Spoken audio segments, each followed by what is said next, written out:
स्वामी विवेकानंद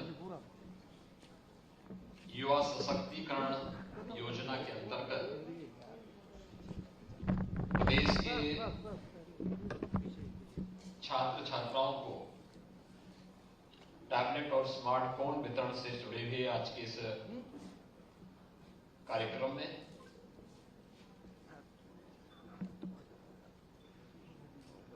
गोरखपुर के लोकप्रिय सांसद श्री रविकिशन शुक्ला जी,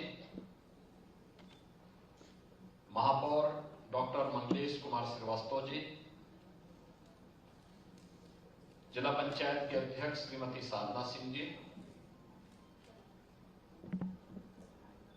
विश्वविद्यालय की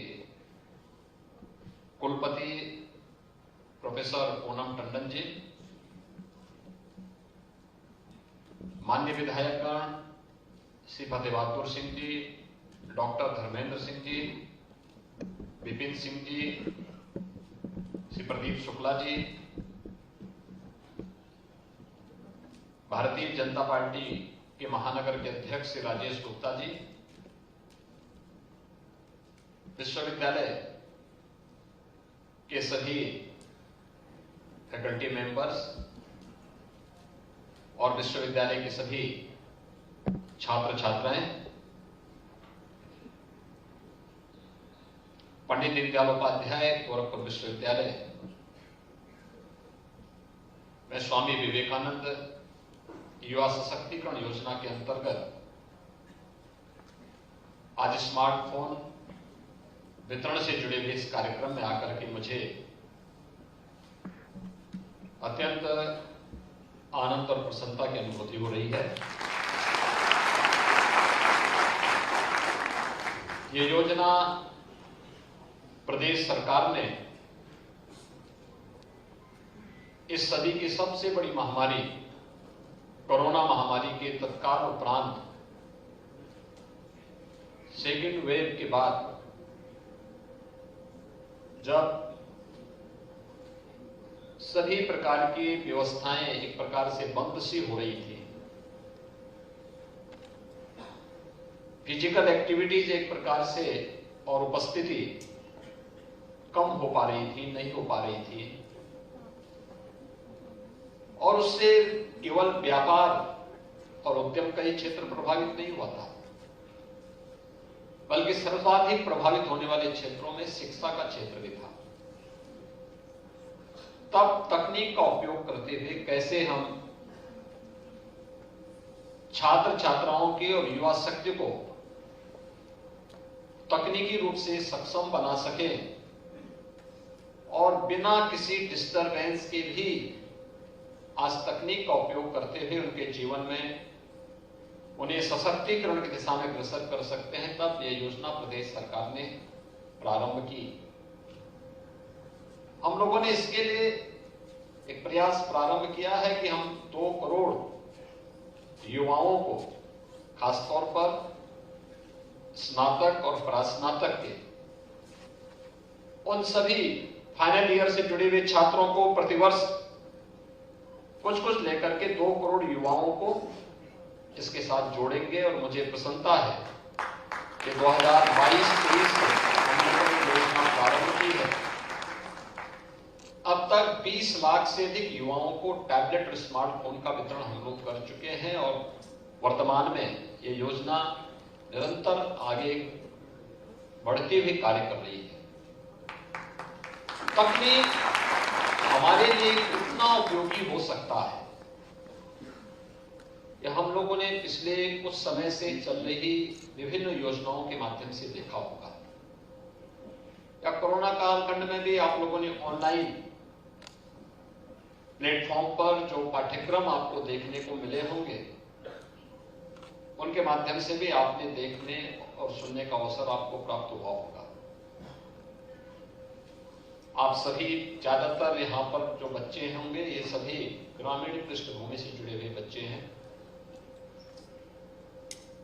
तकनीक कैसे हमारे लिए सहायक हो सकती है और उस तकनीक के माध्यम से हम एक सामान्य नागरिक के जीवन में कैसे परिवर्तन ला सकते हैं, यह आज विभिन्न योजनाओं का लाभ जो जनता को मिल रहा है उसके माध्यम से हम समझ सकते हैं। पब्लिक डिस्ट्रीब्यूशन सिस्टम यानी राशन की दुकान एक सामान्य रूप से गांव में मानी जाती थी और आज भी चल रही है। 2017 के पहले उत्तर प्रदेश के अंदर राशन की जो दुकानें थी यहां पर ज्यादातर में भ्रष्टाचार की शिकायतें आती थी। उत्तर प्रदेश के कई जनपद ऐसे थे जिनकी पहले से जांच चल रही थी, जहां पर खाद्यान्न एक कॉमन मैन को, एक गरीब को नहीं मिल पाता था। एफसीआई गोदाम से उठने के साथ ही और गोदाम से उठने के साथ ही वह खाद्यान्न प्रदेश के बाहर पहुंच जाता था, दूसरे देश तक पहुंच जाता था, गरीब देखता रह जाता था। भूख से मौतें होती थी। आपके कुशीनगर में, गोरखपुर में भी मौतें हुई थी, देवरिया में हुई थी, कई अन्य जनपदों में भूख से मौतें होती थी और सरकारें कुछ नहीं कर पाती थी क्योंकि माफिया बहुत सशक्त था, बड़ा समर्थ था।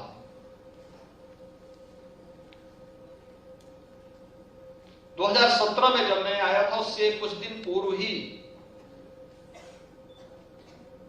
जनवरी और दिसंबर 16 और जनवरी 17 में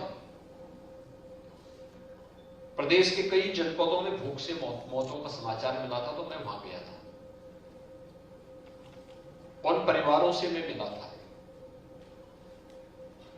और उन परिवारों से मिलने के बाद मैंने उनसे पूछा था, मैंने कभी आपको राशन कार्ड नहीं मिला है? क्योंकि मैं तो सांसद था गोरखपुर से, लेकिन मेरे संसदीय क्षेत्र में नहीं था। कुशीनगर में मौतें हुई थी, सोनभद्र में हुई थी, चित्रकूट में मौतें हुई थी। तो मैंने उन लोगों से पूछा, भाई आपको क्या राशन कार्ड नहीं है आपके पास? उन्होंने कहा नहीं सर। रिकॉर्ड में उनके नाम पे राशन कार्ड था, लेकिन उनके नाम पे राशन कोई और ही ले लेता था और राशन बिक जाता था।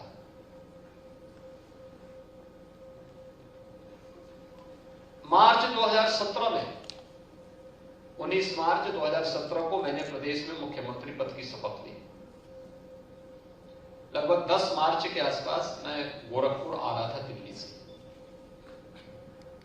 तो गोरखपुर की डायरेक्ट फ्लाइट नहीं थी, मैं गोरखपुर से लखनऊ, लखनऊ से मुझे बाई रोड आना था। तो मैं लखनऊ आया तो उसी फ्लाइट से उत्तर प्रदेश के खाद्य के प्रमुख सचिव यात्रा कर रहे थे। हम दोनों की फ्लाइट में अगल बगल सीट थी। तो मैं अपनी सीट में बैठा, मेरा कोई परिचय था भी नहीं उनसे। तो मैंने उनसे पूछा, मैंने कहा भाई, वो मुझसे अपना परिचय उन्होंने कार्ड मेरे सामने बढ़ाया, कहा साहब मैं प्रदेश में प्रमुख सचिव खाद्य का। तो मैंने कहा ये सब राशन कोटे की दुकान आप ही के पास आती है? उन्होंने कहा हाँ। तो मैंने कहा भूख से मौतें क्यों हो रही है? उन्होंने कहा नहीं, भूख से कोई मौत तो नहीं हो रही। खैर, व्यक्ति नकार जा रहा था, लेकिन मैं तो मौके पे गया ही था। उसके 8वें 9वें दिन मैं ही प्रदेश का मुख्यमंत्री बन गया। तो मैंने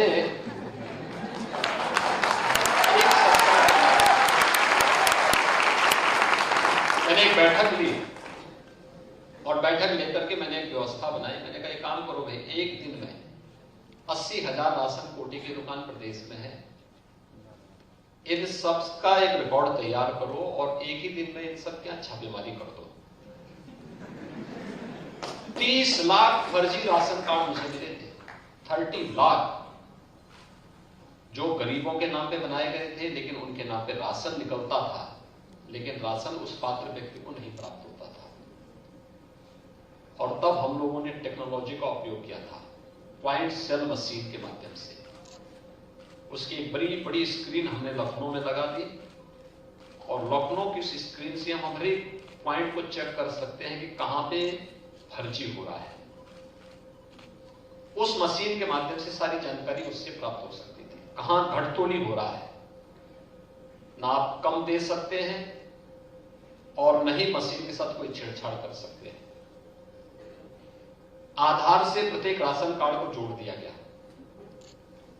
और हर व्यक्ति के नमूने ले लिए गए। परिणाम क्या है? आज जब भारत सरकार जांच कराती है पब्लिक डिस्ट्रीब्यूशन सिस्टम का, उत्तर प्रदेश का पब्लिक डिस्ट्रीब्यूशन सिस्टम पूरे देश के अंदर सबसे अच्छा है, जबकि सबसे बड़ी आबादी और सबसे ज्यादा लोगों को प्रदेश के अंदर राशन उपलब्ध कराया। भ्रष्टाचार पर प्रहार का सबसे बड़ा मंत्र है तकनीक, और इसीलिए प्रधानमंत्री मोदी जी तकनीक को अपनाने के लिए बार बार जोर देते हैं। उस दिशा में प्रयास होना, डिजिटल इंडिया का संकल्प और ये सपना क्या साकार हो सकता है? हां, हम सबको उसके लिए अपने आप को तैयार करना होगा। स्वामी विवेकानंद के नाम पर हम लोगों ने राज्य में इसीलिए इस स्कीम को चलाई। स्वामी विवेकानंद हम सब जानते हैं, एक युवा सन्यासी थे। मात्र 39 वर्ष का जीवन उन्होंने जिया था। वैश्विक मंच पर भारत की सनातन परंपरा को प्रभावी ढंग से रखने का कार्य उन्होंने किया था।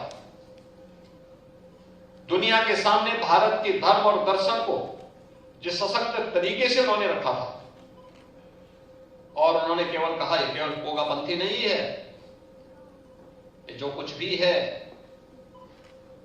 ये विज्ञान से आगे बढ़ करके है। विज्ञान की सीमाएं जहां पे समाप्त होती हैं वहां से भारतीय दर्शन और भारतीय अध्यात्म प्रारंभ होता है।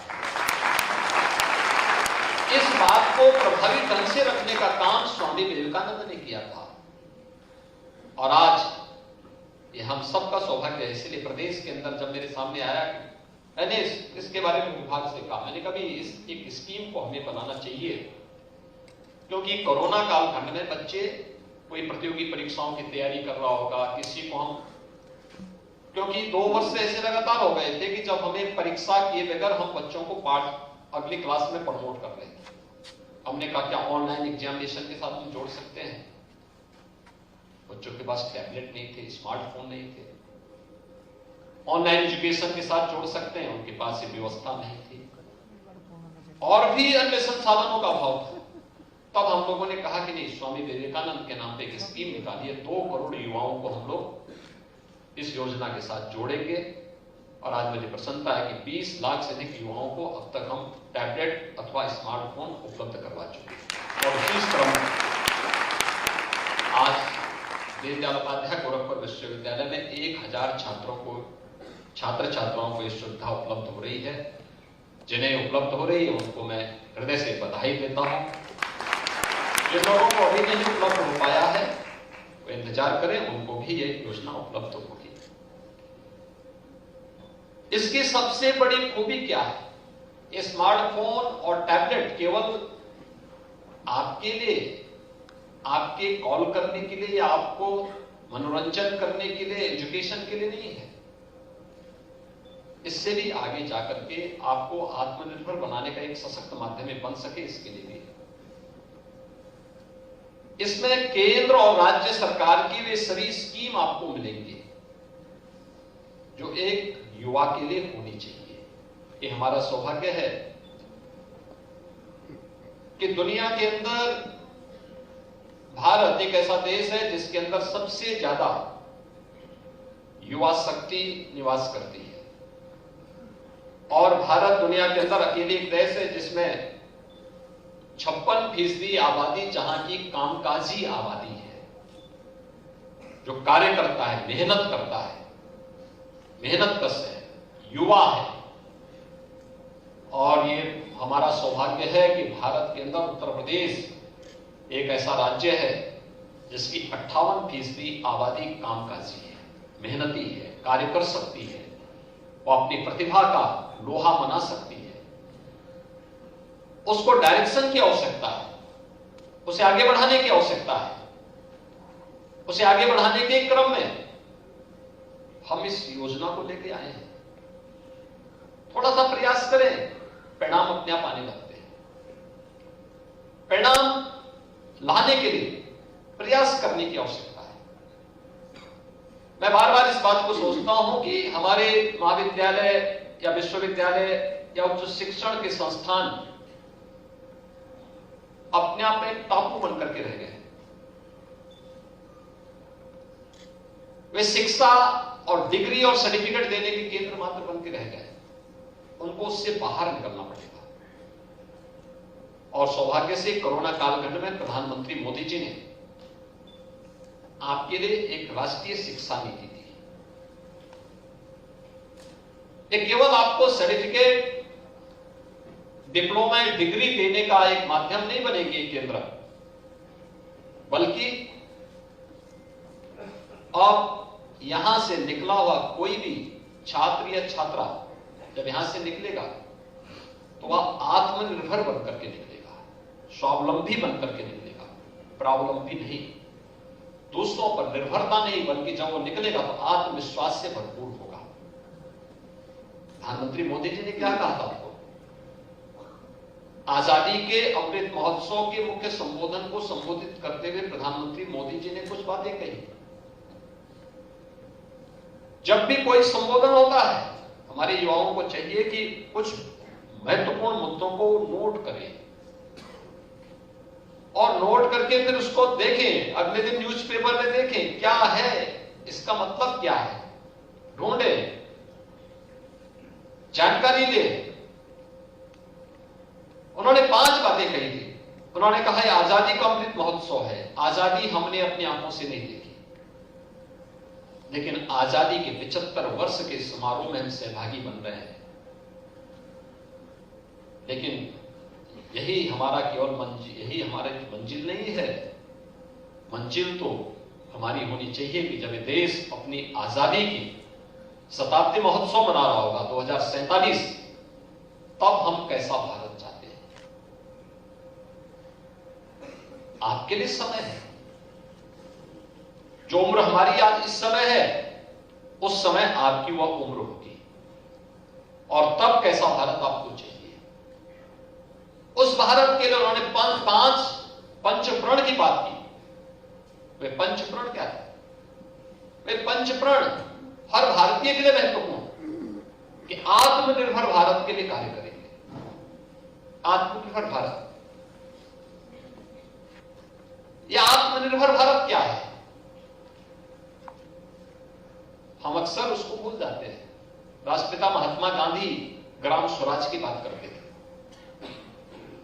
आप किसी पुराने गांव में जाइए जो थोड़ा अभी आधुनिकता से दूर हो, उस गांव में आप देखिए सभी प्रकार की जातियां होंगी। गांव में हर प्रकार के लोग होंगे, नहीं होंगे तो पूर्वजों ने उनको बसाया होगा, या उस गांव के इतिहास के बारे में अगर आप जाकर के देखेंगे, क्यों जिस भी किसी जाति का होगा तो उस जाति ने दूसरी जाति के लोगों को भी कुछ बसाया है, और फिर वे एक दूसरे के साथ मिलकर के उस गांव की व्यवस्था का संचालन करते थे। भारत का गांव कभी भी सरकार पर आश्रित नहीं था। सरकार पर आश्रित उसकी केवल और केवल राजनीतिक दृष्टि से रही होगी, अन्यथा वो सरकार से कोई अपेक्षा नहीं करता था। आत्मनिर्भरता का सबसे अच्छा उदाहरण भारत के गांव हुआ करते थे। गांव आप देख सकते हैं, उस गांव में हर जाति के लोग हैं। गांव में गांव का राजमिस्त्री भी है, गांव में गांव का कारपेंटर भी है, गांव में गांव का नाऊ भी है, गांव में मोची भी है, गांव में गांव का बढ़ई भी है, गांव में गांव का यानी सुरक्षा वाले भी हैं, गांव में गांव का पुरोहित भी है, गांव में यानी सब कुछ उन्हें गांव में अपनी खेती बाड़ी में स्वयं करते हैं। पानी की अपनी कुएं अपनी उनके अपने हैं, बावड़ी है या तालाब है, ये सब कुछ उनका अपना है। अपनी मार्केट है, सब कुछ अपनी व्यवस्था में संचालित करते हैं। एक हमारे गांव का एक दृश्य था। ऐसा न रहा होगा, लेकिन अपनी खेती बाड़ी से जो अर्जित किया, बाजार ले गए, राशन दिया, राशन के बदले अपना सामान खरीद के लेके आ गए। ये गांव था। आत्मनिर्भरता, कैसे आत्मनिर्भर होगा भारत? यह प्रश्न मेरे सामने भी था 2017 में जब मैं मुख्यमंत्री बना था, कैसे होगा। तो मुझे उस दौरान 2-3 देशों की यात्रा में जाने का अवसर मिला था। प्रदेश देश की उस समय विदेश मंत्री श्रीमती सुषमा स्वराज जी थी। वे स्वस्थ हो गई तो उन्होंने मुझे एक मैसेज भेजा कि म्यांमार में एक इंटरनेशनल बुद्धिज्म का एक समारोह हो रहा है, समिट हो रहा है, उस समिट में आप भारत की तरफ से चले जाते हैं। तो अब रंगून जाना था, तो मुझे बहुत जल्दी में समाचार मिला था, तो मैंने तैयारी की। तो मैं यहां से बैंकॉक गया और बैंकॉक से रंगून की फ्लाइट पकड़ी, मैं रंगून पहुंचा। वापसी में मैंने और भारत सरकार के मंत्री मेरे साथ में थे, हम लोगों ने इसी रूट को पकड़ा। तो मैं रात्रि को बैंकॉक में रुका। गोरखपुर के काफी लोग बैंकॉक में रहते हैं, उन लोगों से मैं मिला। संयोग से थाईलैंड के उस समय के कुछ मंत्री मुझसे मिलने के लिए आए थे। एक समय थाईलैंड ऐसा था कि वो भारत से विपन्न था, गरीब था, आर्थिक रूप से कमजोर था। वहां की करेंसी भारत से कमजोर थी। आज वहां की करेंसी भारत से मजबूत दिखती है। मैंने उनसे पूछा इसके बारे में, उन्होंने 1-2 मॉडल मेरे सामने रखे। फिर उन्होंने जापान के कुछ मॉडल मुझे बताए। मैं उनको लेके आया, मैंने एक टीम लगाई। तो मैंने कहा जो ये लोग काम कर रहे हैं जापान में या थाईलैंड में या दुनिया के अन्य देशों में, उससे ज्यादा संभावनाएं तो हमारे पास है। तो हम लोगों ने यहां पे उसी पे एक टीम लगाई थी और हमने कहा भाई जनपद के हर प्रदेश के हर जनपद की एक मैपिंग कराओ, किसी एक प्रोडक्ट को लेकर के हम इस कार्यक्रम को लेकर के आगे बढ़ेंगे। और तब हम लोगों ने यहां पे चलाया था 1 डिस्ट्रिक्ट 1 प्रोडक्ट की एक योजना। देखिए 1 डिस्ट्रिक्ट 1 प्रोडक्ट आज देश के अंदर एक ऐसी योजना है जो भारत के अंदर प्रधानमंत्री मोदी जी के शब्दों में अगर कहा जाए तो वो भारत के अंदर आत्मनिर्भरता के लक्ष्य को प्राप्त करने वाली एक योजना बन चुकी है। उसने उत्तर प्रदेश, अकेले उत्तर प्रदेश के एक्सपोर्ट को लगभग 2 लाख करोड़ तक पहुंचा दिया है। उत्तर प्रदेश जैसा राज्य जिसको बीमारू राज्य कहा जाता था, आज वो एक्सपोर्ट का हब बन रहा है। हर जनपद, हर जिले के गोरखपुर का टेराकोटा, आप लखनऊ का देखेंगे चिकन कारीगरी, आप मुरादाबाद के ब्रास, फिरोजाबाद का ग्लास, अलीगढ़ का हार्डवेयर, मेरठ की स्पोर्ट्स आइटम, यानी दुनिया के अंदर जहां कहीं भी आपको खेल का कोई सामान दिखेगा तो उसमें से दुनिया के अंदर 60 से 75% मार्केट पर मेरठ में बनी हुए सामान का कब्जा है। बांसुरी दुनिया के अंदर आपको कहीं देखनी है तो पीलीभीत में बनी होगी। ढोलक और तबला अगर कहीं बना होगा तो उत्तर प्रदेश के अमरोहा जिले में बना होगा, हमने कभी पहचाने नहीं। इत्र कन्नौज में बना होगा। लेदर का आइटम ये कानपुर और आगरा में बना होगा। ये पहले भी हो सकता था, ये सभी दम तोड़ रहा था। आज वह उछाले मार रहा है। तो किन कारणों से? हमने केवल उसको तकनीक के साथ जोड़ा, हमने उसको मार्केट दिया और मार्केट देने के साथ हमने उसको अच्छी पैकेजिंग के साथ जोड़ दिया। एग्जीबिशन लगाते हैं, प्रमोट करते हैं, वहां तक जाने का किराया देते हैं, उनके रहने की खाने की व्यवस्था करवा देते हैं, किराया दे देते हैं, उछल पड़ता है, उसकी बिक्री होती है। अभी 1 वर्ष पहले की घटना है, गोरखपुर का टेराकोटा का, औरंगाबाद के कुछ लड़के लखनऊ गए थे। मैं दीपोत्सव में अयोध्या जा रहा था, तो उससे 2 घंटे पहले मुझे जानकारी मिली कि यहाँ एग्जीबिशन लगी है, गोरखपुर से भी कुछ लोग आए हैं। तो मैंने कभी बुलाऊंगा, तो मेरे पास एक दीप स्टैंड, मिट्टी का बना हुआ दीप स्टैंड लेकर के आ रहा था। तो टेराकोटा तो मैं तो औरंगाबाद जाता ही था, पहले से देखता ही था, संसदीय क्षेत्र का हिस्सा था। मैंने उनसे पूछा, मैंने कभी क्या बिक्री विक्री कुछ हुई? उसने कहा सब बिक्री।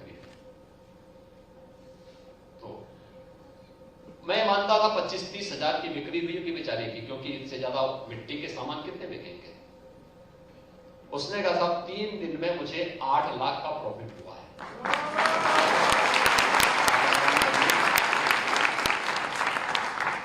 गोरखपुर में मिट्टी का सामान, टेराकोटा का सामान बनाने वाला व्यक्ति 3 दिन में 8 लाख का मुनाफा कमाता है। मुनाफा कमाने का होगा 24-25 लाख का सामान बेचा होगा, और लखनऊ में बिका उसका सामान। अभी मैं फिर लखनऊ में उत्तर प्रदेश दिवस के दिन लखनऊ में मैं गया था, वहीं का एक दूसरा कारीगर मुझे मिला, वह भी अपनी एग्जीबिशन के साथ वहां पे था। क्या अच्छी आइटम बना के रखते हैं।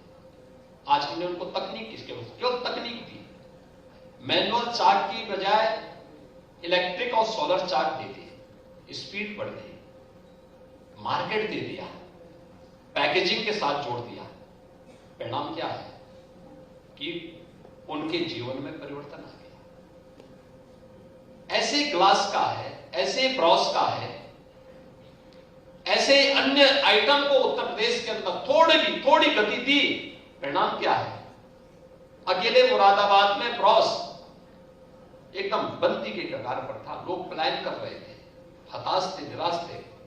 मैं गत वर्ष वहां गया था इनके साथ बैठक लेने के लिए।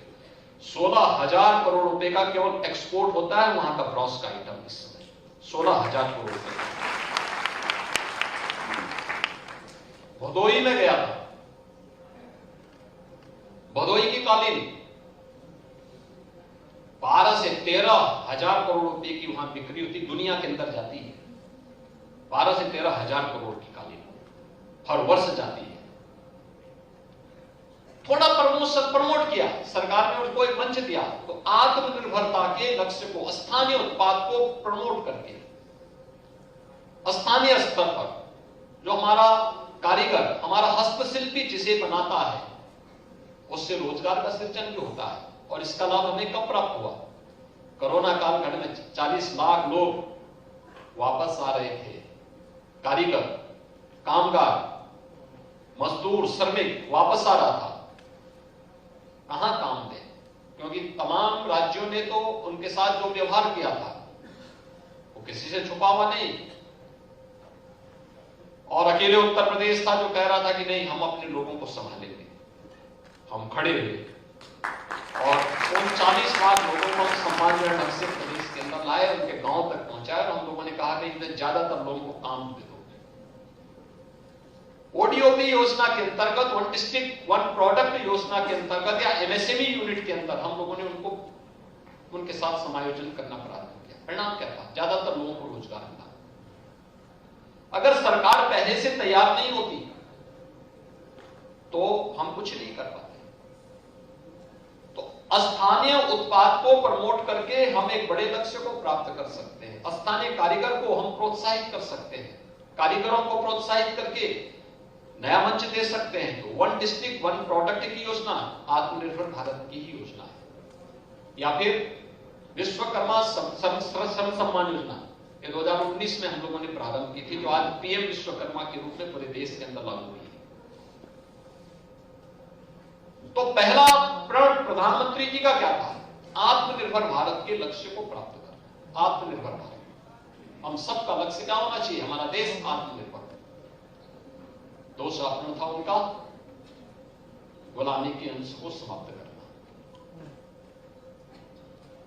ये यूरोप का है, ये अमेरिका का है, ये कनाडा का है, ये ऑस्ट्रेलिया का है, ये फलानी जगह का है, ये अच्छा होगा, और ये भारत का है, ये गोरखपुर का है, ये वाराणसी का है, या लखनऊ या प्रयागराज का है, ये अच्छा नहीं होगा।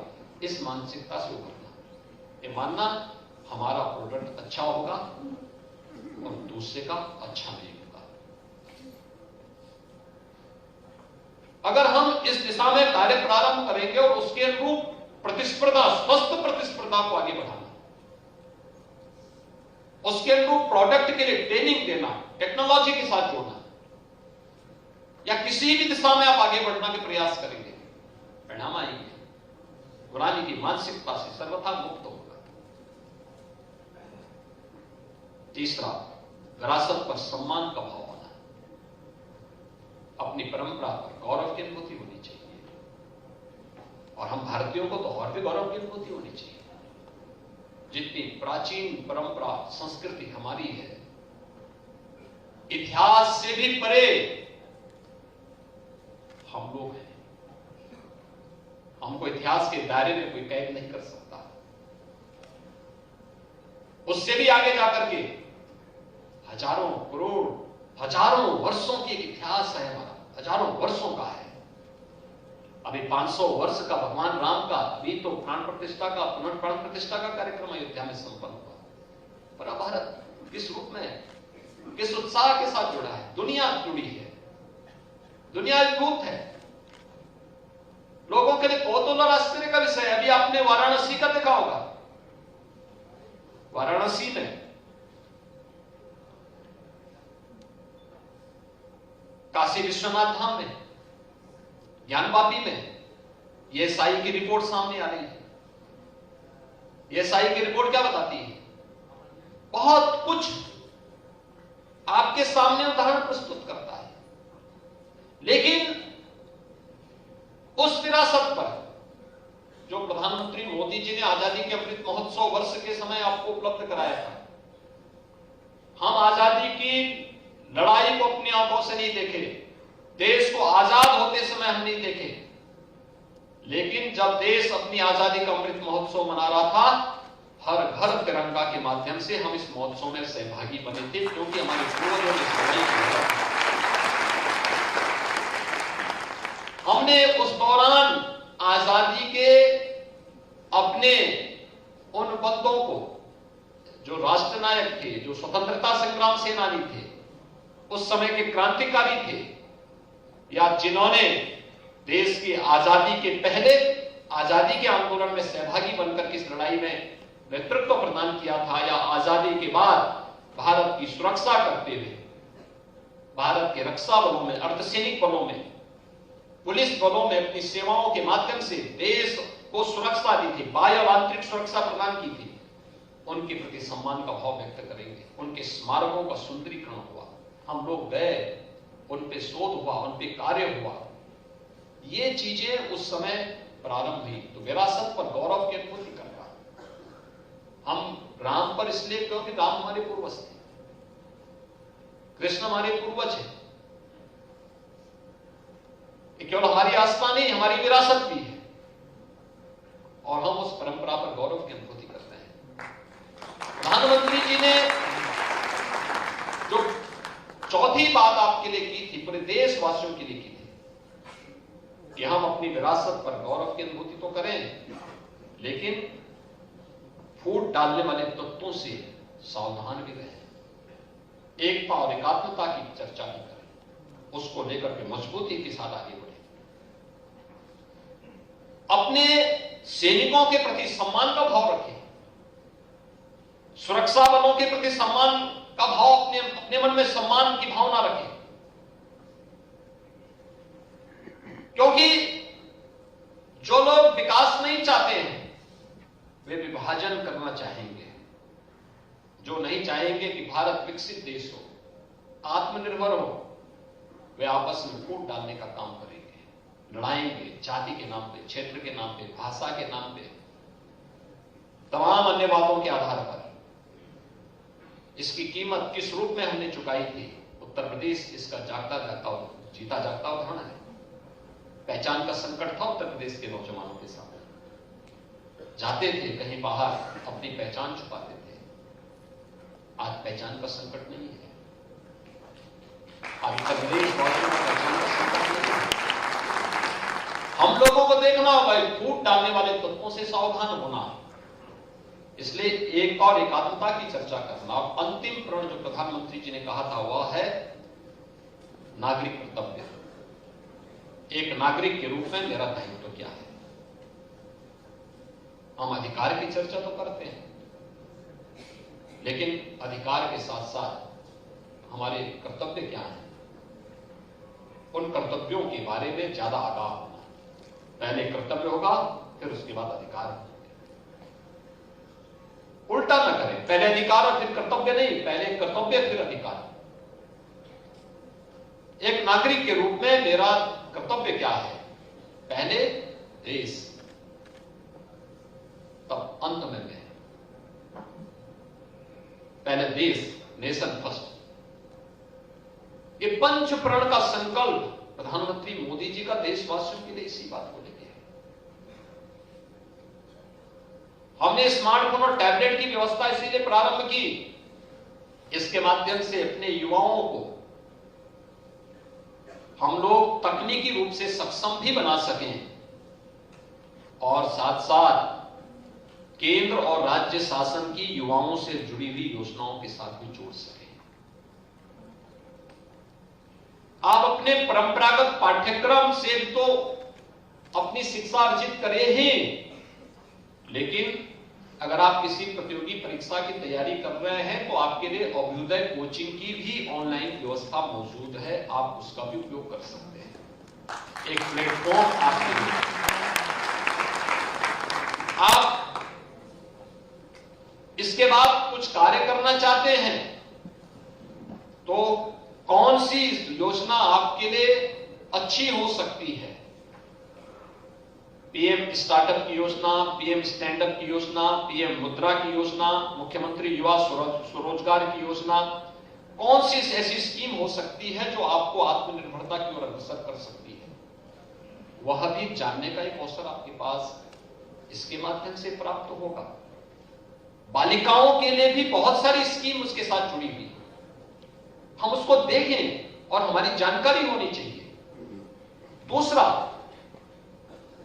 हम अपने संस्थानों को केवल इसका माध्यम न बनाएं कि हमारे विश्वविद्यालय या हमारे संस्थान केवल डिग्री या डिप्लोमा या सर्टिफिकेट देने के माध्यम ही न बने, बल्कि बच्चों को वास्तविक ज्ञानवान बनाने का प्रयास भी करें। शिक्षित बनाना एक कार्य है, वह आप कर रहे हैं, लेकिन ज्ञानवान वह तब बनेगा जब वह व्यावहारिक धरातल पर उतर करके उसका अनुभव करेगा। केंद्र या राज्य सरकार अपनी कोई स्कीम बनाती है, जैसे गोरखपुर में फर्टिलाइजर कारखाना बना, या गोरखपुर में एम्स बना, या गोरखपुर में आयुष विश्वविद्यालय बन रहा है, या गोरखपुर में कोई बड़ा उद्योग लग रहा है। ये जितने बड़ी स्कीम बनती हैं तो इससे पहले इसकी एक सोशल इंपैक्ट स्टडी होती है।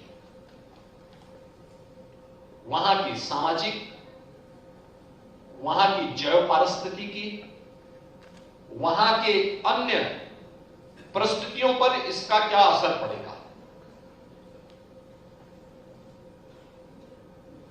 बहुत सामान्य अध्ययन होता है, 4-5 महीने का समय लगता है, एक डाटा कलेक्ट किए जाते हैं, बहुत सारे, आज तो सब कुछ पहले से मौजूद है। थोड़ा सा प्रयास करना है और उस स्टडी को फिर प्रस्तुत कर देना है, फिर उस पर चर्चा होती है, तब वह स्कीम, वह प्रोजेक्ट आगे बढ़ पाता है। होता क्या है, इसमें दुनिया की और देश की कुछ कंपनियों की मोनोपोली है। लंबी फीस लेते हैं, लंबा समय लेते हैं। बहुत सारे लोग तो दिल्ली और मुंबई से बाहर नहीं निकलते, वहीं बैठे बैठे अध्ययन कर लेते हैं, फीस ले लेते हैं। हमारा कहना है, क्या ये स्टडी हमारे संस्थान नहीं कर सकते, हमारे विश्वविद्यालय नहीं कर सकते?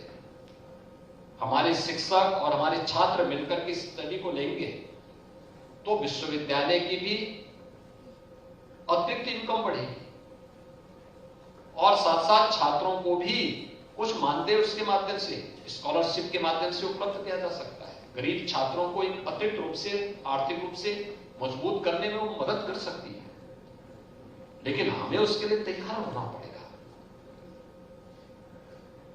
या अपनी शिक्षा के साथ साथ, अपनी डिग्री के साथ साथ बहुत सारे कार्यक्रम सरकार के ऐसे हैं, जैसे हम लोगों ने ये भी व्यवस्था की कि कोई छात्र अध्ययन कर रहा है, अध्ययन के दौरान वो फाइनल ईयर में उसको अपना कोई प्रोजेक्ट सबमिट कर रहा है। आवश्यक नहीं कि प्रोजेक्ट सबमिट करने के लिए वह केवल एक लिखित प्रोजेक्ट बना करके वो तय कर ले, वो जुड़े ना किसी इंस्टीट्यूशन के साथ जुड़े, इंस्टीट्यूशन है किसी इंडस्ट्री के साथ जुड़े, किसी एक ऐसे संस्थान के साथ जुड़े जहां पर उसके पास एक एक्सपीरियंस का सर्टिफिकेट उसको प्राप्त हो। और इस दौरान सीएम इंटर्नशिप स्कीम के अंतर्गत आधा मानदेय गवर्नमेंट देगी और आधा वो संस्थान देगी। उस छात्र को भी उस दौरान कुछ कार्य करने को मिलेगा, कुछ उसके पास जब वो कार्य कर रहा है, अपना प्रोजेक्ट सबमिट कर रहा है, तो उस दौरान उनके पास एक इनकम होगी, कम से कम माँ बाप पर तब निर्भरता नहीं रहेगी। कम से कम उस दौरान जो भी उसको 5,000 7,000 रुपए मिल पाएंगे, उससे उसके खर्चे तो निकल पाएंगे।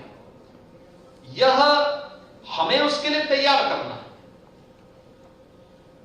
कैरियर काउंसलिंग को एक सेल के रूप में अपने संस्थानों में तैयार करना है और इन बच्चों को उसके लिए तैयार करना है। देखिए इस समय हम प्रदेश में कुछ कार्यक्रम प्रारंभ किए। मैं इस पे देख रहा था एक दिन, और वैसे भी हम लोग रोज ही देख रहे हैं, रूस और यूक्रेन का युद्ध चल रहा है, इजराइल और फिलिस्तीन का युद्ध चल रहा है, साउथ और नॉर्थ कोरिया आपस में लड़ रहे हैं, तमाम देशों में है। तो युद्ध होगा तो युद्ध के बाद निर्माण भी होना है। अब उन देशों में इस समय स्किल मैन पावर की आवश्यकता है। इजराइल में भी है, रूस में भी है, साउथ कोरिया में भी है, जर्मनी में भी है। ये सभी भारत के मित्र देश हैं। वे सब चाहते हैं भारत से लोग आए, लेकिन हमारे संस्थान अपने को तैयार नहीं कर पाए। मैंने एक दिन विभाग के प्रमुख सचिव को बुलाया, मैंने कहा देखो इजराइल, रूस, जर्मनी और साउथ कोरिया, यहां पे ट्रेन्ड मैन पावर चाहिए। आपने वहां के एम्बेसी से बात किया? उन्होंने कहा नहीं। मैंने कहा आप जाइए एक टीम के साथ में। वे गए, वहां के लोगों से बातचीत हुई, मेरे पास लेके आए, बातचीत हुई, सारी चीजें आगे बढ़ी। देखिए सामान्य लोग जा रहे हैं भी, और उसमें उनका मानदेय कितना है? रहने की फ्री, खाने का फ्री, और लगभग 1.25 लाख से 1.5 लाख रुपए महीना वो उनको पैसा मिलता है।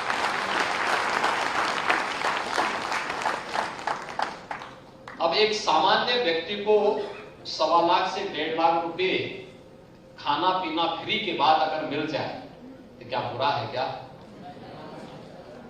और यह कार्य और वह अगर स्किल होगा तो उसको और भी अच्छा मानदेय मिलेगा, लेकिन इसके लिए हमें अपने आप को तैयार करना होगा। एक टैबलेट और स्मार्टफोन इसलिए उपलब्ध कराया जा रहा है, हम देखें दुनिया में क्या है। केवल टेलीविजन में यही नहीं देखना है कि युद्ध हो रहा, वाह उसने उसको तोड़ दिया। अरे तोड़ने के बाद उसको बनना भी है, और उसको बनाने में आप कहां सहायक हो सकते हैं, ये देखना। हमें दो देश लड़ रहे हैं, उनकी लड़ाई होती रहे, लेकिन हम देखें कि हमारे लिए कहां रास्ता है। तो हमें उस रास्ते की तरफ जाना है जहां निर्माण में हम योगदान दे सके। और उसमें अगर हमारे युवा होते हैं, अब तक हम 1200 नौजवानों की तैनाती कर चुके, 5000 का मैंने लक्ष्य दिया इजराइल के लिए। 5000 युवा आप इजराइल में हम भेजेंगे, वहां के निर्माण कार्यों में योगदान देंगे। और वह आप सोचिए, जो युवा वहां पे लगभग 1.25 लाख से लेकर 1.5 लाख रुपया महीना पाएगा, और रहना खाना सब फ्री। आप सोचिए, ऐसे ही हम अन्य देशों के लिए भी तैयारी करेंगे। अपने प्रदेश के साथ साथ दुनिया में भी जाएगा तो वहां जो पाएगा तो अपने देश में भेजेगा ना कमा करके, परिवार उसका नहीं होगा। बहुत सारे लोगों को लगता होगा कि अयोध्या में इतना पैसा सरकार ने क्यों खर्च कर दिया। प्रतिदिन वहां पे 4 से 5 लाख लोग आ रहे हैं। तो हम कहते हैं नहीं, लोग आएंगे, यूपी को देखेंगे, कहते हैं इससे क्या लाभ होगा। अरे हमने कहा आएंगे तो होटलों में तो यही रहेंगे, यहीं का रहेंगे ना। होटल में काम करने वाले तो यूपी के ही लोग हैं ना, टैक्सी यूपी की उपयोग करेंगे, सामान भी यहीं से खरीदेंगे। अयोध्या में पहले दिन ही सब सामान बिक गया, तो अब सामान कहां से लेके आए। हमने कहा भी इनको सामान पहले सप्लाई करो, और उसके बाद अब लोगों को लग रहा है कि अयोध्या में विकास, जो 4 लेन की सड़कें बनी थी, जो गोरखपुर में हम पहले बना चुके थे, उनको लगता है कि वाह, ये पहले दूरदर्शी सोचते। अगर हम सोचते नहीं कि 5 लाख लोगों को प्रतिदिन हम संभाल पाते, कभी नहीं संभाल पाते। अपने गोरखनाथ मंदिर में मेला लगा हुआ है इतना बड़ा, और आप देखिए सड़कें का चौड़ी नहीं करते तो क्या इतना बड़ा मेला लग पाता। मैं 2 बार सुबह से सिटी में आ गया हूं, अलग अलग कार्यक्रमों में। मेला अपना चल रहा है, मैं पीछे से चुपचाप निकल करके आ रहा हूं, कहीं कोई जाम नहीं है, क्योंकि सड़कें इतनी चौड़ी हो चुकी हैं कि अब लोगों को आने जाने में कोई समस्या नहीं। और उस दिशा में हमें सोचना पड़ेगा कि हम भी कैसे विकास में सहभागी बन सकते हैं। तो ऐसे अयोध्या में जब हम सड़कें चौड़ी कर रहे थे, कुछ लोग वहां पे भुनभुना रहे थे, अरे साहब इससे क्या होगा, ये सब करने की आवश्यकता क्या है। हमने कहा चिंता मत करो, एक बार मंदिर की प्राण प्रतिष्ठा होने दो, तब देखना इन सड़कों के चौड़ीकरण का मतलब क्या होता है। और वही चीजें हम लोगों ने पहले से किया।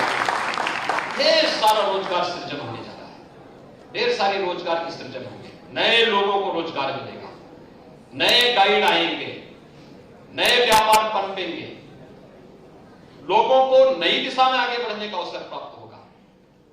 और उस दिशा में हम सबको अपने को तैयार करना होगा, और युवाओं को भी उसमें अपने भविष्य को तलाशना चाहिए। सभी में आप जा सकते हैं, लेकिन फिर भी आप डिजिटल टूरिस्ट मैप बना सकते हैं, उसके गाइड के रूप में काम कर सकते हैं, वहां के इतिहास के बारे में जानकारी रख करके अच्छे ढंग से लोगों को जानकारी देने में योगदान दे सकते हैं।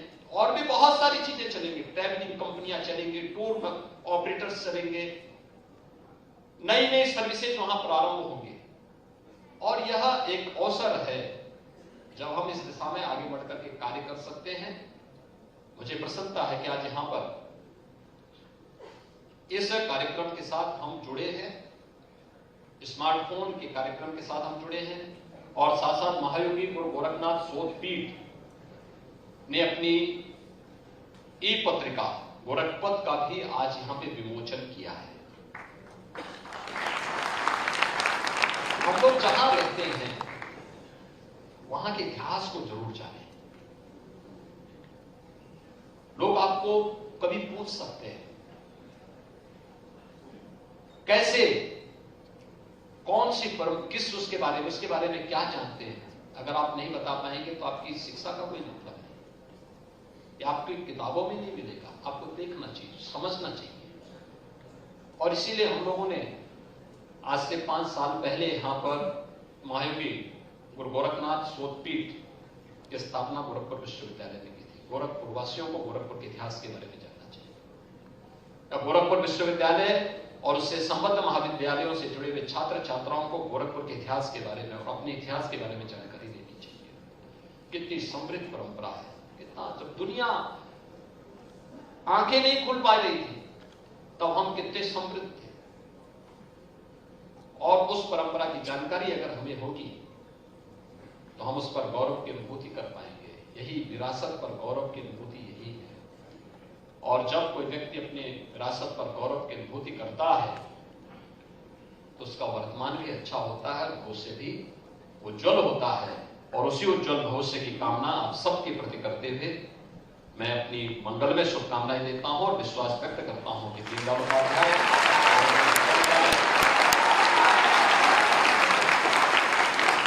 अच्छी दिशा में कार्य करेगा। शासन की योजनाओं को इन छात्रों तक पहुंचा करके इनके उज्जवल भविष्य को बनाने में निर्णायक साबित होगा। आप सबके प्रति मेरी शुभकामनाएं। धन्यवाद। जय हिंद।